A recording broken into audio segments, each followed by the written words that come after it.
नमः नमनीलनमाहारोमृगन्धप्रभातकृते षोडशश्रीशास्त्रे सत्यभङ्गे मदराकृते शुकवागमतबिन्दो गोविन्दो गोविदाम्पतिः सुरवञ्जनः करुणावर्तो यमलार्जुनवञ्जनः श्यामलाकृतिः गोपकोऽपीश्वरो योगी कोटिसूर्यसमप्रभः विरामतिपरञ्जोदरीयादवेन्द्रो यदुद्भवः वनमाली पीतवासमार्यातापहारकः गोवर्धनाचलोद्धत्ता भूपाल सर्वबालकः कामजनकः कण्डलोचनः मधुः मथानादोद्धारकानाय कोमली वृन्दावनान्तः सञ्चारी तुलसी धामभूषणः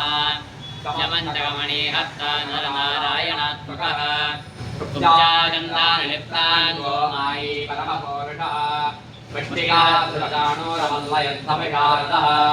संसारवैरिकंसारिमुरारिन्नरकान्तकः मनादिब्रह्मचारीरकृष्णाभिसनविषकः शिशुपालजलश्चेतयोदनकुलात्मकः विलाक्रोदविषयोपप्रदर्शकः सत्यवाय सत्यसङ्कल्पः सत्यभामानतोषे सुभद्राभोजलोभिष्टर्वेष्ममुक्तिप्रदायकः जगद्गुरुर्जगन्नाथो वेणुनाथविशारदः कृष्णवासुरवित्वं देवानाथकरान्तकः विरचित्यरप्रतिष्ठाता वरेवरभावसंसकः पार्थसारथिरव्यक्तो गीतामृतमहोदधि कालेयप्रणवाणिक्यरञ्जितश्रीपदाम्बुजः गामादलो यज्ञभोक्ता दानवेन्द्रविनाशः नारायण परब्रह्मरत्नगाषणवाहनः जलक्रीडा समासक्ता गोपीवस्त्रापहारकः पुण्यश्लोकस्तीर्थपादो वेदवेद्योदयानिधि सर्वदेवतात्मकः सर्वग्रहरोपी परात्परः एवं श्रीकृष्णदेवस्य नाम्नामष्टोत्तरं शतं कृष्णेन कृष्णवृत्तानं गीतं गीतामृतं परम् कृष्णप्रियतमं श्रुतं तस्मान्नायपरम् कृष्णानामनुनामकारणम्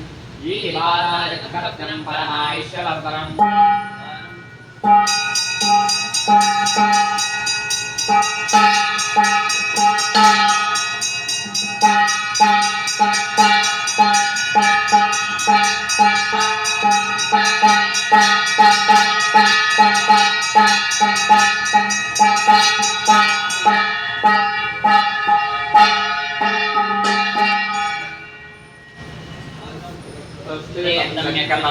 जन्मनि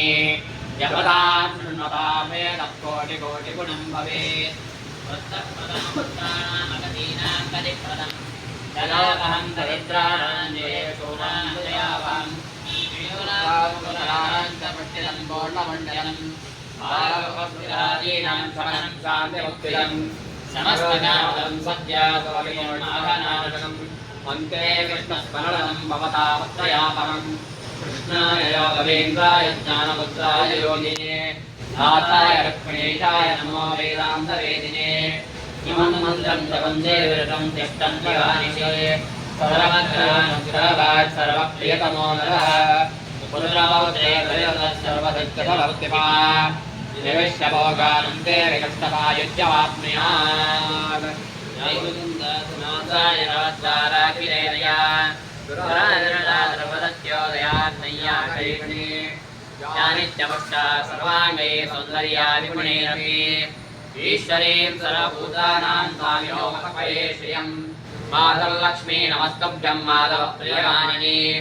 युवामि विश्वस्य पितरा वितरेतरयोगिनो समना किल मातस्त्वमना ततयोगिनि ममना तेन देवश्चैमनाश्चन तत्त्वयि सम्मेदमानने वेदवेद्यः किलसदे प्रियः सम्मोलप्रगतिर्देवचारिप्रकक्षः यत्तां वरदत्ते मगौत्यमद्युतिवाक्ये सर्वान्नैवाग्रस्वरवस्याते सत्यविष्टये देवेत्तं लल्लारत्वं देवोऽसौ पुरुषोत्तमः युवायुवानो योगं युवयो नवयोधिकः सम्पद्विने वक्तवक्ता रत्नाक्षे वक्तविस्तर पद्मवेदरामन्मगौरवनिष्णभवः पद्मास्तामग्नवारमपणरामगणप्रिया पद्मोद्भवस्य जननी पद्मालवरवर्णिनी अम्बाम्बिकाम्बरश्रोणी निर्मालकृतनामपि ನಿಂಬಾದರೊಟ್ಟಿ ಕತ್ತೋರಿ ನಂಬಾ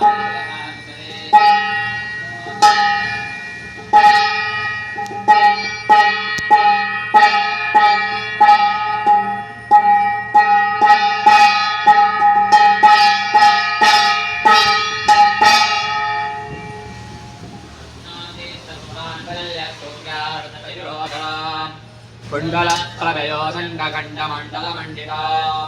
उदकञ्जकसञ्चारिहारणीकमनोहरा कान्ते किङ्किणमञ्जेरकङ्गमञ्जेलमङ्गता सुवर्णमण्डपेरसिंहासनोत्तमे नमामि नासाकमिन्दिराङ्गमन्दिरा ब्रह्माद्यकृतश्रेष्ठाब्रह्माण्याद्य सुराङ्गना स्वां पूजयन्ते सेवन्ते सामान् पादुरानस सर्वालङ्कारभरितो सर्वज्ञो सर्वशक्तिनो सर्वादि सर्वभक्लोक सर्वसर्वसदायको सुभद्रो सुन्दरतरो सुनाको द्वैत्तनो राराजितमादाभ्यो रमानाथायणो सुमः सर्वे योनितकुनाथमूर्ते हरे प्रिया सुगस्वने कान्तानि चन्द्रपूर्णामितायिनी कटे कवितलात्री कनकोत्कहायां प्रियम् आदिदारे